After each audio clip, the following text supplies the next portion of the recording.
Don't listen to her. Marcus snapped at the attending physician, pointing a shaking finger at my face. She is just a useless housewife who knows nothing about medicine. As his mistress stifled a laugh, I watched the nurse turn pale. She had just opened my file. It did not list me as a dependent. It revealed the name of a neurosurgeon who supposedly died 7 years ago, and the owner of the very trust fund that built this hospital. My name is Elena Cross, and at this precise moment, I was serving as a human shield against the verbal assault of my mother-in-law in the middle of St. Luke's Central Hospital. The air in the emergency room smelled of rubbing alcohol and cheap floor wax, a scent that usually calmed me, but tonight it only sharpened my headache. My husband, Marcus Thorne, lay on the narrow gurney with an IV line taped to the back of his hand. He had collapsed at the 18th hole of his exclusive country club, a minor fainting spell that his mother was treating like a Greek tragedy. Beatrice Thorne stood beside the bed, clutching her pearls as if they were the only things keeping her upright. She turned her venomous gaze toward me. "This is entirely your fault," she hissed, her voice dripping with disdain. "If you had ensured he ate a proper breakfast instead of rushing him out the door, my poor Marcus wouldn't be lying here hooked up to machines. You really are a useless leech, just spending his money while he works himself to death." I said nothing. I adjusted the blanket over Marcus's feet, my face a mask of practiced indifference. Suddenly, Marcus groaned and opened his eyes. I instinctively reached out to brush the hair from his forehead, but he flinched away from my touch as if I were contagious. He blinked rapidly, his eyes focusing first on the ceiling tiles and then on me. The confusion in his gaze instantly hardened into annoyance. "Get off me," he croaked, pushing my hand away. "God, my head is splitting. Where is Jessica? Did someone call Jessica?" I stiffened. "I am right here. Marcus, I rode in the ambulance with you. I don't need you," he snapped, trying to sit up before wincing. "I need someone competent to handle the VIP admission protocols. Get Jessica on the phone. Tell her to get down here now." A young intern, looking terrified and overworked, stepped forward with a clipboard and a syringe. "Mr. Thorne, we need to inject a contrast dye for the CT scan to rule out any neurological issues." I looked at Marcus's neck. There was a subtle, angry redness creeping up from his collarbone, a distinct sign of early-onset urticaria. I knew his medical history better than he did. "Wait," I said, stepping between the intern and the bed. "Look at the distension in his jugular area. He is showing signs of a reaction. If you administer an iodine-based contrast now without a steroid premedication, he could go into anaphylaxis."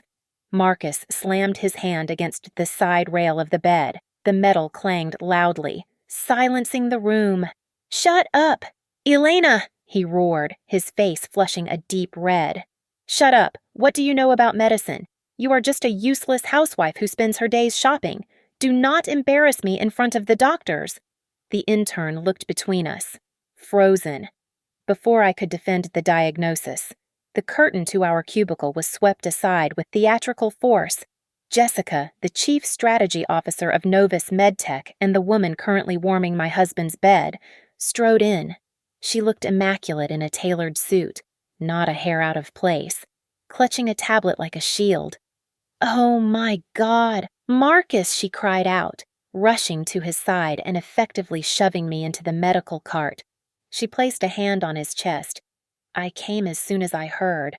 Don't worry, darling. I'll handle the administration. Elena, why don't you go sit down? You look frantic. Leave this to the professionals." Marcus leaned into her touch, letting out a sigh of relief that was like a knife to my chest.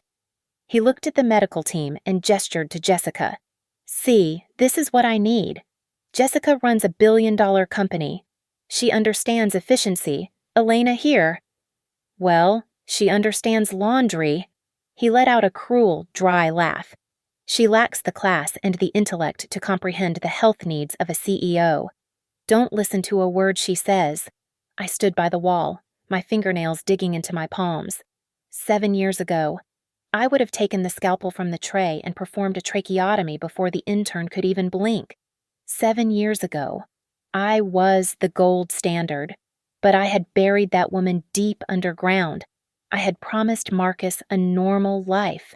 I had promised him a wife, not a competitor. The monitor beeped faster as Marcus worked himself into a frenzy. He glared at me, his eyes full of genuine loathing. "Nurse!" he shouted at the woman standing by the computer terminal. "Get her out of here! Her presence is raising my blood pressure. I can't breathe with her hovering over me like a vulture." Beatrice stepped forward, sneering at me. "Go on. You heard him. Get out. You truly are useless. Even your breathing makes people tired." I looked at them. The husband I saved, the mother-in-law I tolerated, and the mistress who thought she had won. I straightened my spine. "Fine," I said, my voice low and steady. "I will wait outside." I turned and walked away, leaving the suffocating air of the trauma bay behind me. They thought they were casting out a nuisance. They had no idea they had just unleashed the ghost they thought was dead. I stepped into the sterile white hallway, the heavy door clicking shut behind me and muffling the sounds of my husband's performative suffering. I did not leave because I was intimidated, nor did I leave to cry. I walked out to hide the cold, mirthless smile that was fighting its way onto my lips.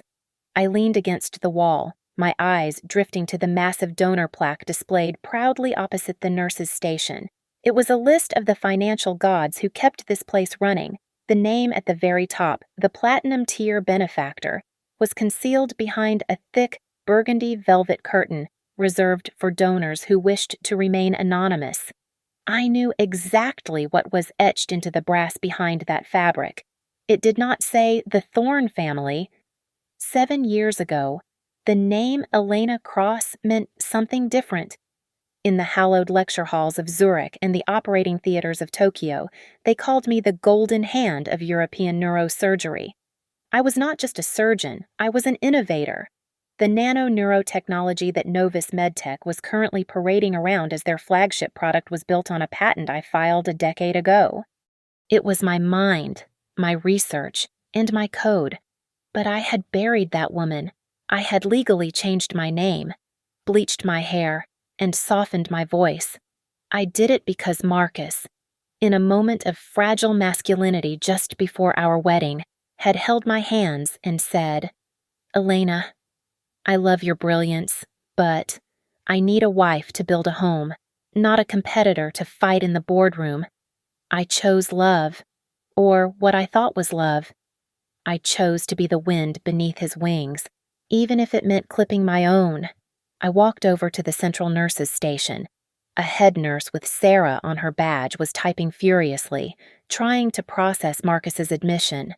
She looked up at me with the exhausted patience of someone who had worked a 12-hour shift. "Mrs. Thorne," she said, sighing, "I need to verify the insurance guarantor information. Since the policy is under the family trust, I need your social security number to clear the billing code." I recited the 9 digits calmly. Sarah typed them in, her fingers moving in a rhythmic staccato. She hit enter. Suddenly, the hum of the computer station was pierced by a sharp, jarring alarm. The screen did not display the usual green confirmation.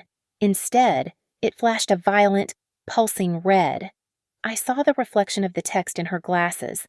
"Level 10 clearance restricted access." Sarah froze. Her fingers hovered over the keyboard as if it were burning hot. She blinked, confused, and tried to bypass the screen, but the system locked her out. "What on earth?" she muttered. She waved frantically at the senior administrative nurse, a stern woman named Margaret. "Margaret, come here. The system is glitching." I put in Mrs. Thorne's number, and it triggered a security lockdown. Margaret bustled over, looking annoyed. She swiped her administrator badge to override the alert. The red screen vanished, replaced by a secure personnel file that had been dormant for years. It was a high-resolution photograph of me. I was wearing a white coat, my hair pulled back in a severe bun, my eyes sharp and commanding. Underneath the photo, the text was bold and undeniable: honorary founder and majority owner. I watched the color drain from Sarah's face. It started at her chin and vanished into her hairline. She looked from the screen to me, then back to the screen. The resemblance was undeniable, despite the years and the housewife disguise. Margaret gasped, her hand flying to her mouth. "Is that?" Margaret whispered, her voice trembling. "It is," I said softly, leaning over the counter. "But my husband is currently telling a story about how I am a financial burden. It would be a shame to interrupt his narrative just yet."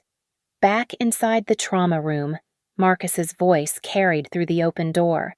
He was holding court with the attending physician.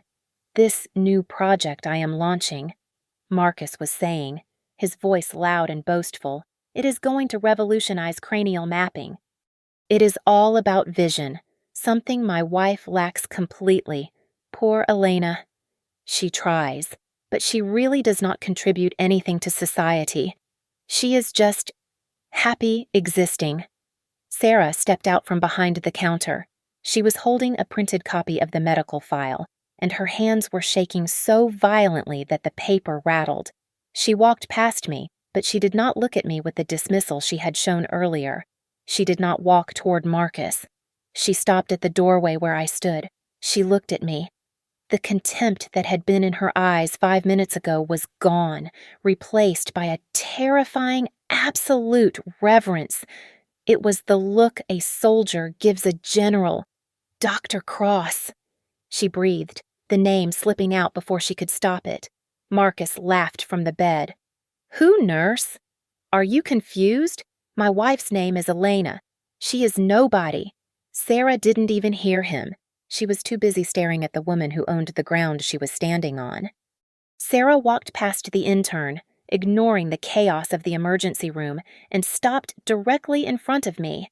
The bustling noise of the trauma bay seemed to fade into the background as she performed an action that froze everyone in the vicinity.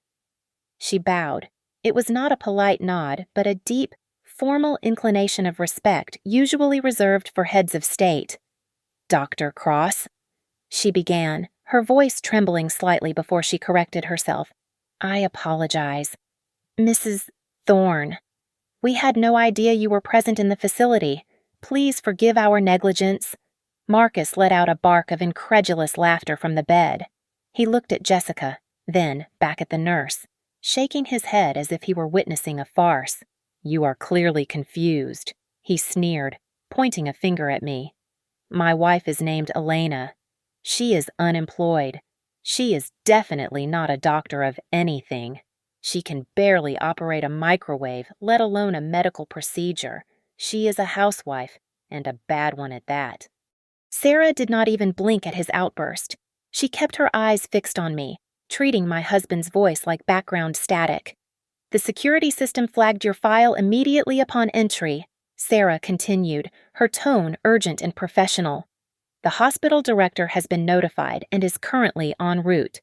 Shall we initiate the transfer of your husband to the VVIP suite?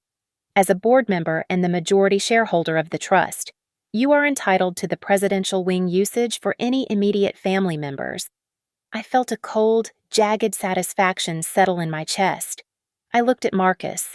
His mouth was slightly open, his earlier arrogance suspended in a moment of pure confusion. I smiled, but I made sure it didn't reach my eyes. "That will not be necessary." "Sarah," I said smoothly, "my husband made it very clear just moments ago that I am useless.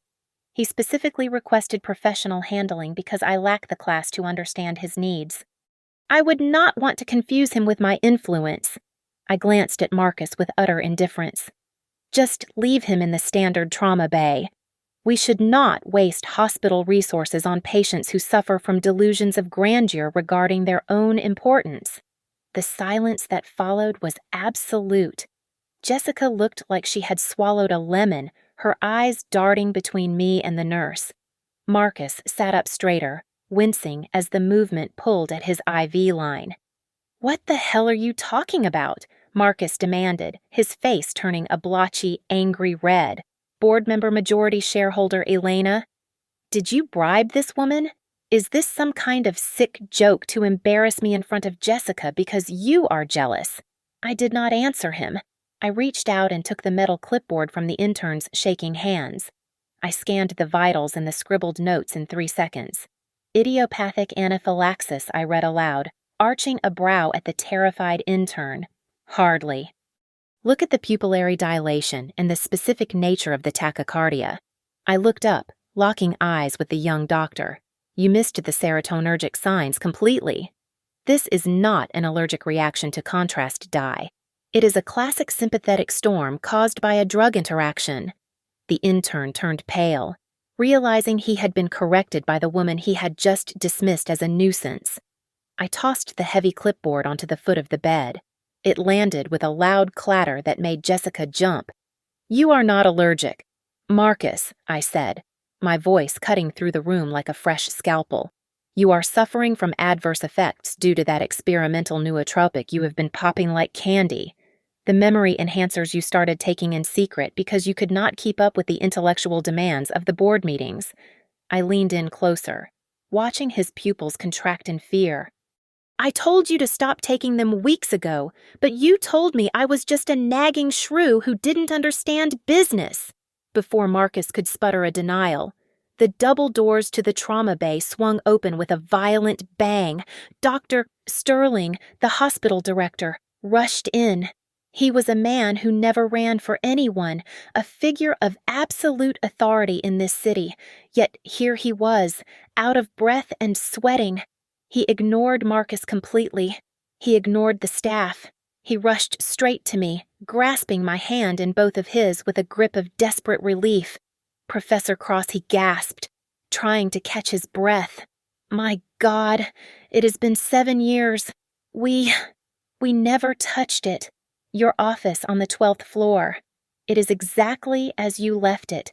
We have been waiting for you. Even after the director of the hospital had practically kissed my ring, Marcus refused to accept the reality of what he had witnessed. His ego was a fortress that logic could not breach. By the time the valet brought our car around to the hospital entrance, he had already constructed a comfortable lie to protect his fragile masculinity. To him, the reverence shown to me was nothing more than a misunderstanding, or perhaps the result of some small, forgotten inheritance from my deceased parents that I had never mentioned. Do not think for a second that this makes you special, Marcus muttered as he slammed the car door shut, sealing us inside the leather interior. He refused to look at me, staring out the window at the passing city lights. You probably hold some legacy shares your father bought 30 years ago. That is all it is. Dumb luck and old money. He loosened his tie aggressively, his face still pale from the drug interaction I had diagnosed. You humiliated me back there, Elena. Do you have any idea how it looks? My wife, correcting a doctor. You think knowing a few old physicians makes you important? You are still a zero in my world. In the world of business, you do not exist. I sat silently, watching the way his hands gripped the steering wheel until his knuckles turned white. He was terrified, but he was masking it with cruelty. This weekend, he said, his voice hard and final. The gala, the Renaissance of MedTech launch. I have my dress ready, I said calmly. You are not going, Marcus snapped, cutting me off. I am taking Jessica. She knows how to network. She knows how to charm investors. You just stand there like a statue. You make me look like a fool who brought his nanny to a board meeting. I cannot afford to have you dragging me down when I am about to close the biggest deal of the decade. I turned my head slowly to look at him. Are you sure? Marcus, you are absolutely certain you want to remove me from the guest list. He laughed, a short, sharp sound devoid of humor. Absolutely. Do yourself a favor. Stay home, bake a cake. Do whatever it is you do all day while I am out earning a living. Very well, I replied. I will stay out of your way. When we arrived at the villa, Marcus went straight to his study to call Jessica, likely to complain about me. I went to the kitchen, poured a glass of water, and then quietly opened the door to the basement. Marcus called this room the storage unit. He threw his old golf clubs and broken electronics down here. He never bothered to look behind the stack of cardboard boxes in the far corner. I moved the boxes aside with a strength I had not used in years. Behind them sat a heavy steel safe, coated in a thick layer of dust. I spun the dial, left to 32, right to 15, left to 8. The heavy door clicked and swung open. Inside, untouched by time, lay the remnants of my former life. There was my personal seal, heavy and cold in my hand. Beside it lay the original patent documents for the neural link technology, the paper slightly yellowed but the signature Dr. E. cross still bold and sharp in blue ink, and finally, a satellite phone that I had kept charged for emergencies. I picked up the phone. It felt heavy, like a weapon. I dialed a number I had memorized a lifetime ago. It rang twice before being picked up. "Secure line," a male voice answered, crisp and professional. "Hello, Thomas," I said. My voice dropped an octave, shedding the soft, submissive tone of the housewife and regaining the steel edge of the surgeon. There was a pause on the other end, followed by the sound of a chair scraping back, as if the man had stood up in shock. "Elena, is that really you? My God, we thought you were never coming back." "I have been on a sabbatical," I said, running my thumb over the raised seal of the patent. "But I am done resting. I hear you are hosting a little party this weekend. The Renaissance of MedTech." "Yes," Thomas stammered. "Yes, of course. Marcus Thorne is presenting. I can get you a ticket, a front row seat if you—" "No," I interrupted him. "I do not want a seat, Thomas, and I certainly do not want to be a guest. I am calling to inform you that there has been a change in the program." "A change?" "I will be attending," I said, a cold smile touching my lips as I looked at the patent in my hand, but not as a spectator. "I will be the keynote speaker. And Thomas, I want you to rearrange the seating chart, put my husband in the front row. I want him to have a perfect view." For the next 48 hours, I did not shed a single tear. Crying implies a sense of loss, and I had realized that I had nothing to lose, only dead weight to cut loose. I retreated to my basement study and booted up the secure server I had installed years ago. Marcus liked to brag that he built the software infrastructure of Novus MedTech from the ground up, but the reality was far less impressive. I wrote the source code 5 years ago over a weekend while he was out playing golf, and like any good architect, I had built a backdoor that only I could open. My fingers flew across the keyboard. I bypassed the firewalls with a simple administrative command. The screen filled with data, and what I found made my stomach turn. It was worse than I thought. Marcus and Jessica were not just betraying our marriage vows, they were betraying every ethical standard in medicine. I opened the financial ledgers. They were hemorrhaging money. Nearly $3 million of research grants had been funneled into offshore accounts under Jessica's name. But the real horror lay in the clinical trial data, the new device they were launching at the gala, the one they claimed was 99% safe, actually had a failure rate of 40% in the beta testing phase. They had falsified the numbers. They were about to implant a ticking time bomb into patients' brains. Then I found the email. It was time-stamped from that morning, sent from Jessica to Marcus's private account. "Do not worry about her," Jessica had written. "Your old wife is probably crying into her pillow right now. I just picked up my gown for the gala. It is blood red. I am going to be the queen of the night while she rots at home." I stared at the screen. "Queen?" I whispered to the empty room. "We shall see about that." I picked up my satellite phone and dialed a number in Paris. It was late there, but Jean-Luc answered on the first ring. He was the only man I trusted to dress me when I was attending award ceremonies in Geneva and Stockholm. "Elena," his voice cracked with emotion. "It has been an eternity. I thought you had retired. I need a favor." "Jean-Luc," I said, my voice steady. "I need an outfit for Saturday, not a gown. I am done with dresses. I want a suit, white silk, structured shoulders, sharp enough to cut glass. I want to look like I own the room, not like I am decorating it. I will fly it over myself," he replied instantly. The next morning, I walked into the main branch of the Sovereign Bank. The teller looked bored until I slid my black titanium card across the counter. He ran it, and his eyes widened. Within seconds, the branch manager was rushing toward me, straightening his tie. "Ms. Cross?" he stammered, sweating slightly. We listed this account as dormant. The balance is. It is over $50 million. We were not expecting you. Can I get you a coffee or perhaps champagne? Reactivate everything," I commanded, ignoring his offer. "I have some transactions to make."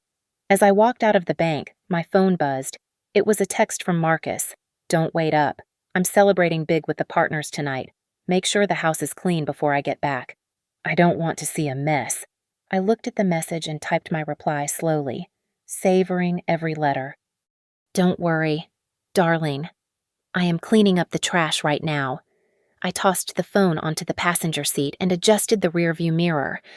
The tired, apologetic woman who had begged for attention in the emergency room was gone. Staring back at me was a predator. My eyes were cold, calculating, and absolutely focused. The housewife was dead. The surgeon was back, and she was ready to operate. The grand ballroom of the Metropolitan Hotel was a cavern of crystal chandeliers and hollow ambition. Every surface was polished to a mirror shine, reflecting the desperate vanity of the city's elite. From the shadows of the mezzanine, I watched my husband, Marcus, holding court in the center of the room. He looked the part of the visionary CEO, swirling his scotch while Jessica clung to his arm like a barnacle in a blood-red gown. She was beaming, soaking up the camera flashes, acting as if she were the first lady of the medical world. I listened closely as Marcus gestured expansively to a circle of potential investors. "You see," Marcus said, his voice smooth and practiced. "The key to the nano-neuro interface is not just the hardware. It is the symbiotic relationship between the biological synapse and the digital receiver. It is about harmony, not force." I almost laughed aloud. He was reciting, word for word, the explanation I had given him over burnt toast and coffee just 3 days ago. He was plagiarizing my intellect to sell a lie, and the room was eating it up. Suddenly, the house lights cut out completely. A hush fell over the crowd. The gentle hum of conversation died instantly as a single, blinding spotlight hit the center of the stage. The voice of the master of ceremonies, amplified and booming, filled the darkness. "Ladies and gentlemen, distinguished guests," the voice announced with a gravity that made the floorboards vibrate. "There has been a slight change to tonight's program. Please rise and welcome the true architect of the core technology, the holder of the golden scalpel, and the honorary chair of the St. Jude Global Medical Group." In the dim light of the floor, I saw Marcus lean in close to Jessica. He looked annoyed, not worried. "It is probably old Thomas," I heard him whisper, his voice dripping with condescension. "He loves these dramatic entrances. Just clap and smile. We need his money." Then, the massive double doors at the back of the ballroom swung open with a heavy thud. I stepped into the corridor of light. Jean-Luc had outdone himself. The white suit was structured and sharp, the silk lapels catching the light like the edge of a blade. I wore no jewelry, no makeup other than a bold crimson lip. I did not look like a wife. I looked like an executioner. But I was not alone. Flanking me in a V formation were 5 men in tuxedos. They were the Big Five, the most reclusive and respected professors of neurosurgery in the world. These were the men Marcus had spent 3 years trying to email, call, and bribe just to get a 5-minute meeting. And now, they were walking 2 steps behind me as my personal escort. The silence in the room was absolute. It was heavy and physical. Hundreds of heads turned. At first, there was confusion. They squinted, trying to reconcile the image of the useless housewife they had ignored at cocktail parties with the Titan walking toward them. Then, recognition dawned, followed immediately by fear. I walked down the center aisle, my heels clicking a steady, ominous rhythm on the marble floor. I kept my chin high, my eyes fixed on the podium. As I passed the center cluster, a sharp crash shattered the silence. Marcus had dropped his crystal champagne flute. It smashed against the floor, splashing expensive scotch onto Jessica's red dress. He stood frozen, his mouth slightly agape, his eyes wide and terrified. He looked like a man seeing a ghost. Beside him, Jessica had turned the color of ash. She clutched his arm so hard her knuckles were white, trembling visibly. To my left, I saw my mother-in-law, Beatrice. She was sitting at a VIP table. Her jaw had literally dropped. Her expensive clutch purse slipped from her limp fingers and hit the floor, spilling lipstick and mints everywhere, but she didn't even blink. She just stared at me, paralyzed. I reached the spot where Marcus stood. He made a small, pathetic sound, like he wanted to speak but had forgotten how to use his tongue. Elena. He wheezed, the name escaping him like a dying breath. I did not stop. I did not slow down. I did not even turn my head. I walked past him as if he were nothing more than a pillar of stagnant air. I ascended the stairs to the stage, the 5 professors stopping at the base to stand guard, and took my place behind the podium. The housewife was gone. The queen had returned. I adjusted the microphone stand, the cool metal familiar against my fingertips. My voice did not waver when I spoke. It boomed through the high-end sound system, clear and devoid of mercy. Your CEO just spent the last hour telling you that the new nano-neuro device has a safety efficacy rating of 99%, I said, letting the number hang in the air like a guillotine blade. I looked directly at the camera streaming live to the global market. But as the person who wrote the original algorithm, and as the sole legal owner of the patent he is infringing upon, I must issue a correction. That number is a complete fabrication. I pressed the small clicker in my hand. The massive LED screen behind me, which had been displaying Marcus's smiling face, flickered and changed. On the left side appeared the original clinical documents, signed with my unmistakable signature, Dr. Elena Cross. On the right side, a blown-up email thread appeared. It was dated 3 weeks ago, from Marcus to Jessica. The text was legible even from the back of the room. The beta tests are failing at 40%. Just fudge the numbers. Make it look like it works. The investors are too stupid to check the raw data. A collective gasp tore through the room. It sounded like all the air had been sucked out of the ballroom at once. Marcus snapped. He abandoned his drink and scrambled up the stairs to the stage, his face purple with rage. He lunged for the microphone, his composure shattering completely. "She is crazy!" Marcus screamed, spit flying from his mouth as he tried to grab my arm. "Security. Where is security? Get this woman off the stage. She is having a mental breakdown." Before the confused security guards could take a step, Thomas, the chairman of the medical association, stood up from the front row. He did not look at Marcus.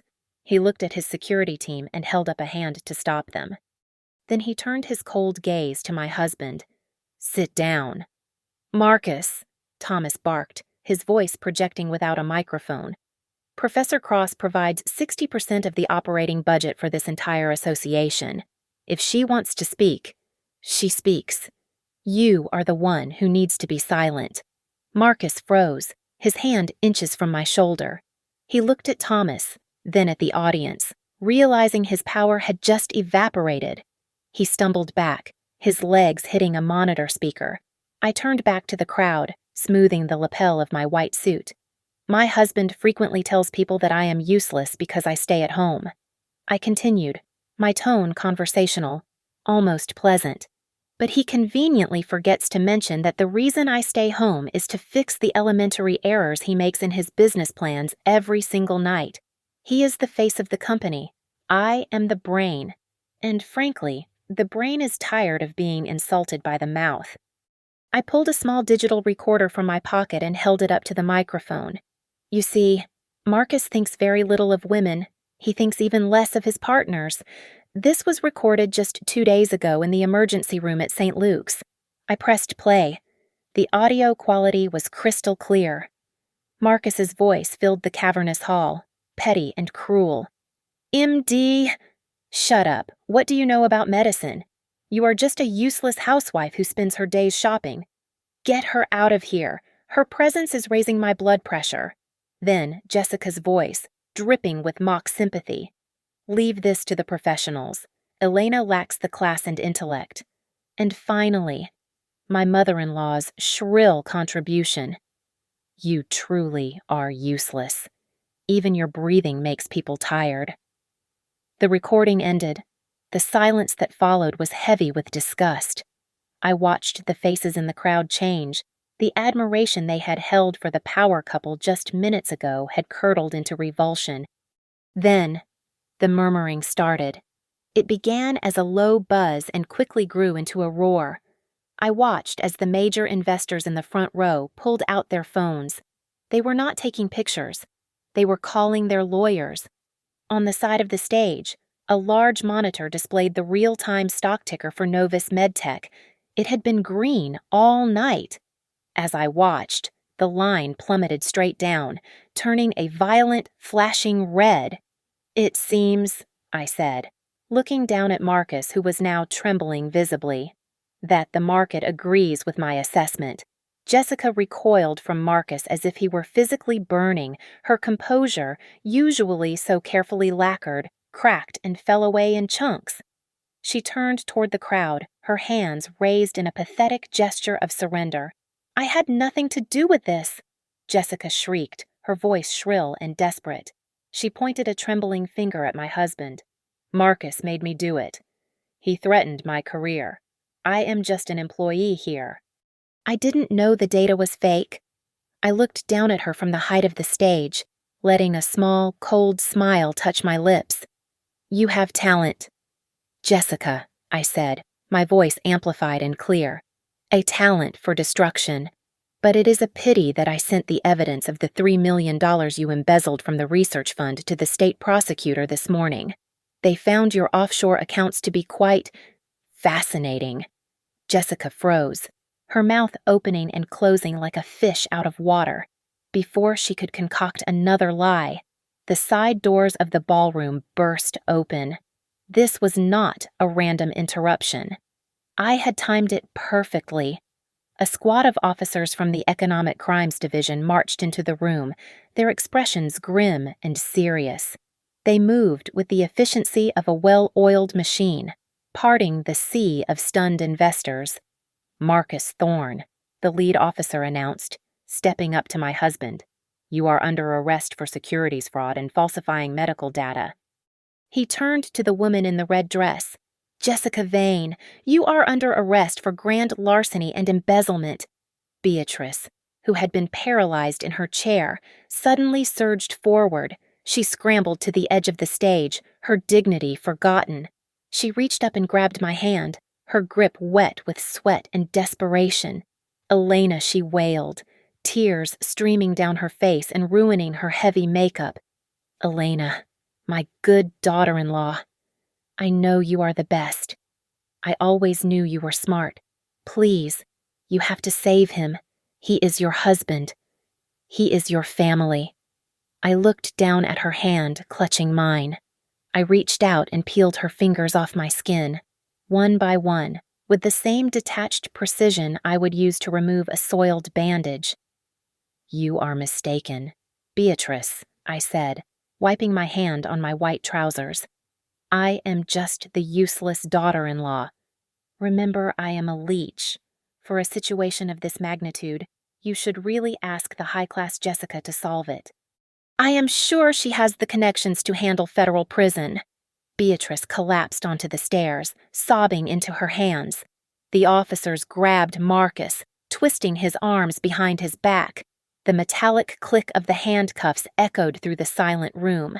Louder than any gunshot, Marcus struggled, his face contorted with disbelief and rage. He looked up at me, his eyes bloodshot and wild.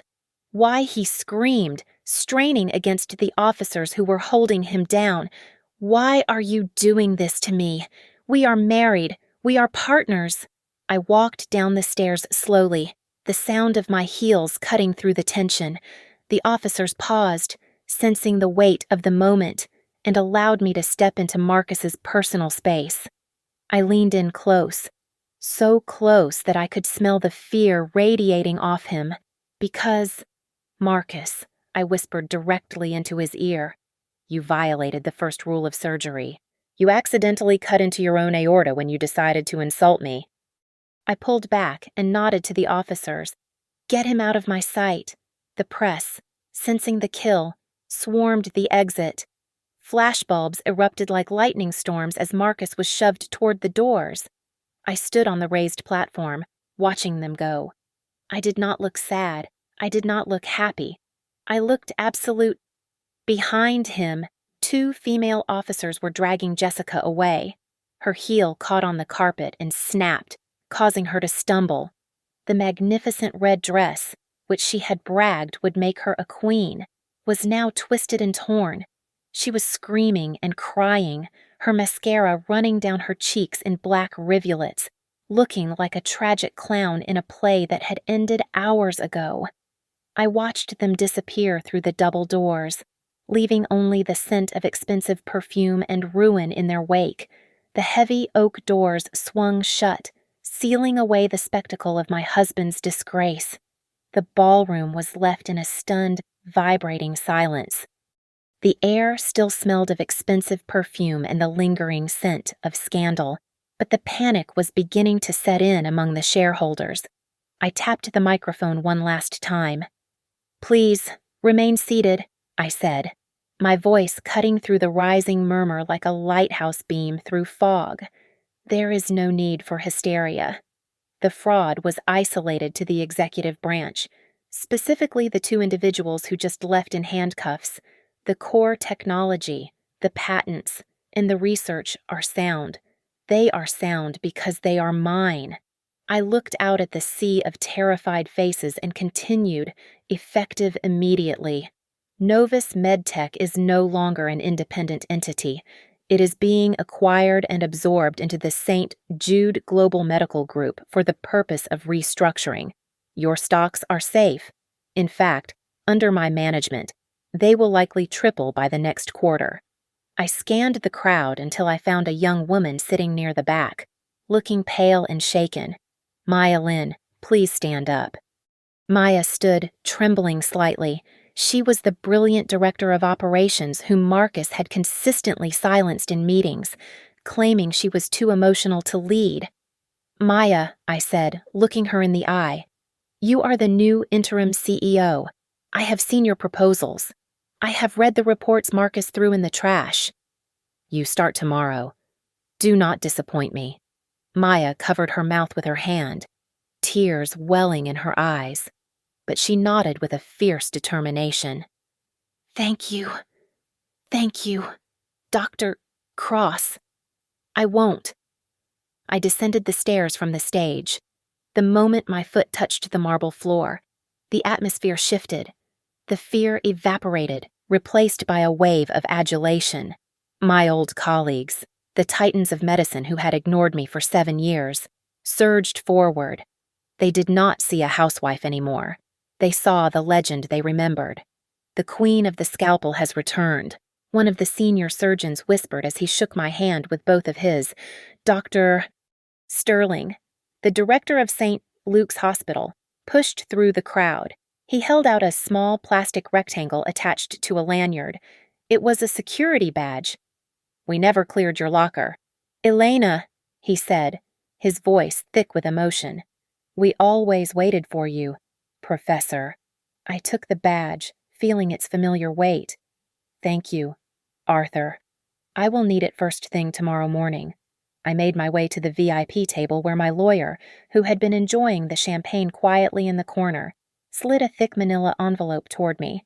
I pulled out the divorce papers. I did not hesitate. I uncapped my fountain pen and signed my name with a flourish, Ellen across.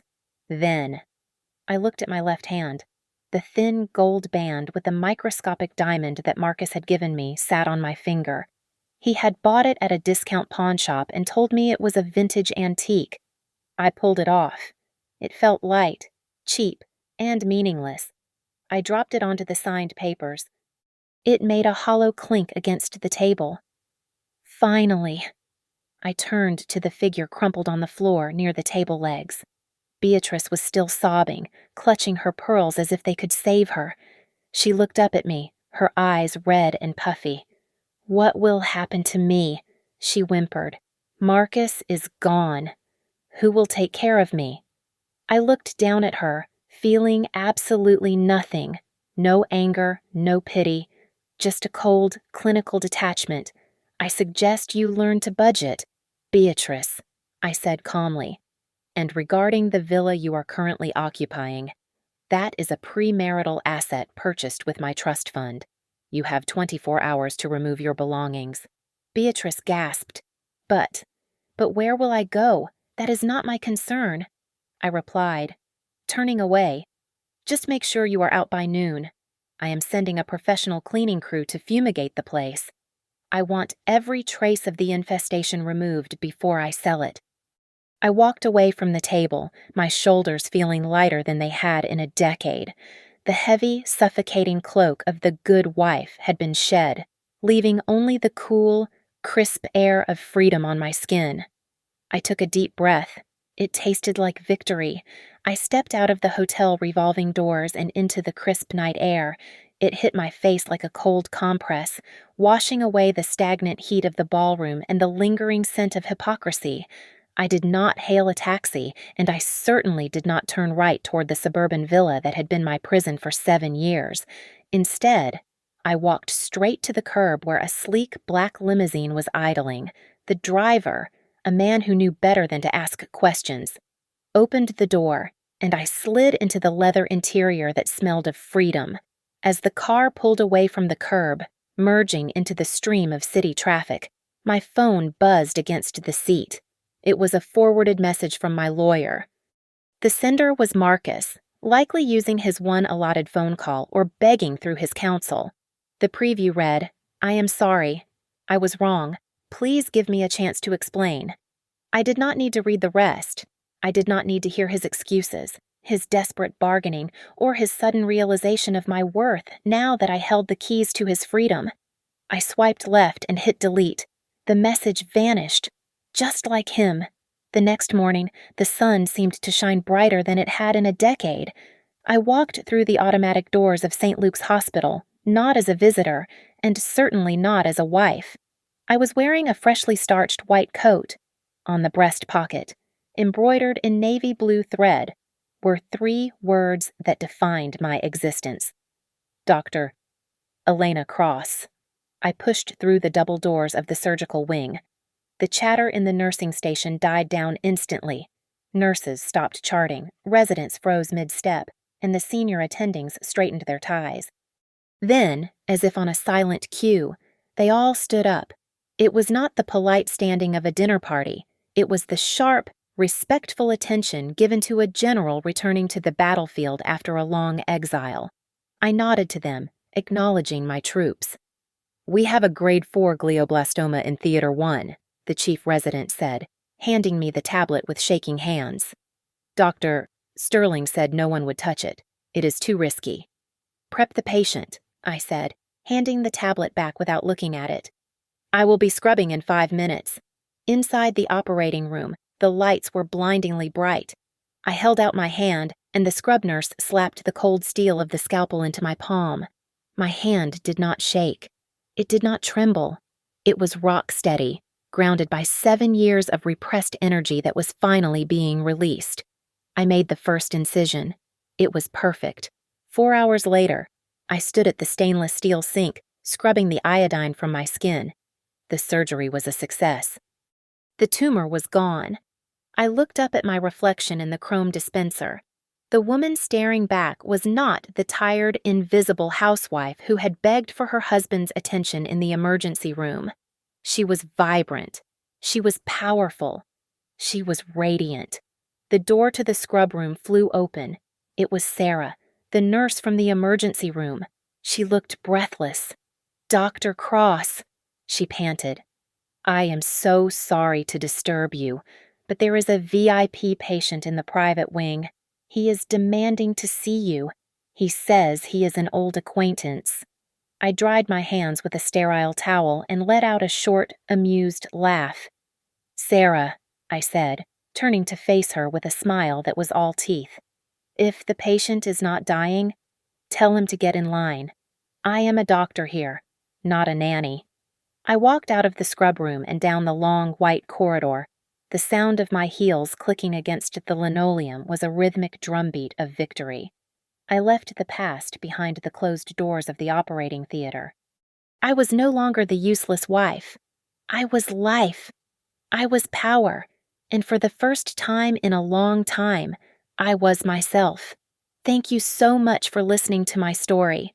I would love to know where you are tuning in from, so please leave a comment below, sharing your location and your thoughts on Elena's revenge. Don't forget to subscribe to the Lily Revenge Stories channel, like this video, and smash that hype button to help this story reach more people.